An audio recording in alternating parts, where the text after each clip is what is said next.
Assalamualaikum sahabat tani. Kali ini saya akan mengulas sedikit kenapa seringkali kita tanam kol tapi sering terkena akar gada. Tapi sebelumnya saya mohon maaf apabila pembahasan masalah akar gada atau pH tanah, karena saya hanyalah petani amatir dan hanya belajar dan terus belajar. Makanya setiap kali saya tanam apapun pasti selalu saya lakukan pemberian abu kapur pada lahan yang mau saya tanam, yang mengakibatkan kol terkena akar gada karena ini berkaitan langsung dengan nilai pH tanah. Jadi topik kali ini adalah dampak tanah yang sudah memiliki keasaman yang berlebihan. Karena untuk masalah pH pada tanah ini sangatlah penting, maka bersama saya dalam beberapa menit ke depan untuk membahas masalah tentang pH. Telah dibuktikan berkali-kali bahwa yang namanya keasaman tanah itu sangat mempengaruhi pertumbuhan tanaman.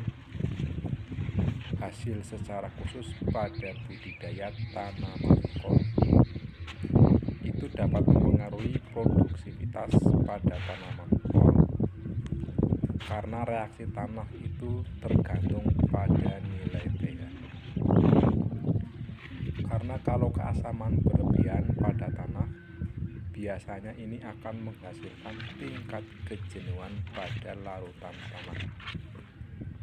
Karena tanah yang bersifat asam, larutan dalam tanah biasanya ionnya, dan jika tanah tersebut memiliki ion OH, maka ini biasanya bersifat basah.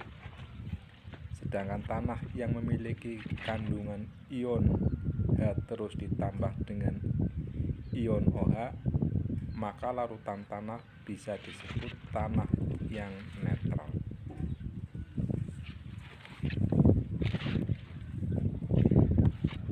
Nah, yang menyebabkan akar gada pada tanaman kol itu dikarenakan keasaman tanah yang mengganggu pertumbuhan akar dan mengganggu perkembangan tanaman. Kol secara langsung karena kesediaan unsur hara secara langsung, maka saya sebagai petani amatir setiap kali mau tanam kol saya lakukan pengukuran pH pada tanaman. Biasanya pH tanah itu tergantung pada banyak faktor. Bisa terjadi karena terlalu banyak pemakaian pupuk dengan kandungan N, juga terbentuk akibat hujan asam, penambahan pupuk, dan dekomposisi bahan organik, dan itu dapat mempengaruhi ketersediaan unsur hara pada tanah. Dan untuk menghasilkan tanaman yang bagus, faktor terpenting adalah ketersediaan unsur hara makro dan unsur hara mikro.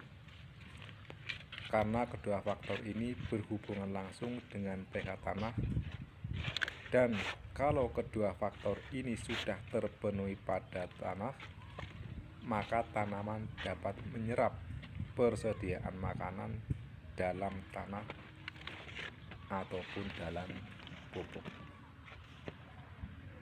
Maka perlu diketahui bahwa sangatlah penting untuk selalu mengontrol pH pada tanah agar tanaman kita ke depannya menjadi tanaman yang subur, tanaman yang bagus,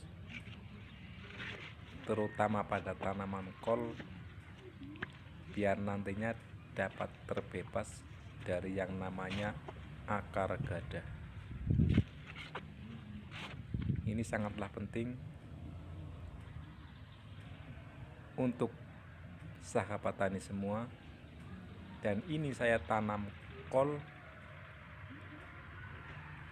kebetulan tidak pakai pupuk kandang. Ini pupuknya bekas dari pupuk tanaman kentang. Lalu kelebihan pupuk dari tanaman kentang tersebut saya manfaatkan untuk tanam kol, dan ini hasilnya alhamdulillah cukup memuaskan. Tanam kol tidak pakai pupuk, hanya mengandalkan pupuk daun. Terima kasih kawan-kawan sahabat tani semua.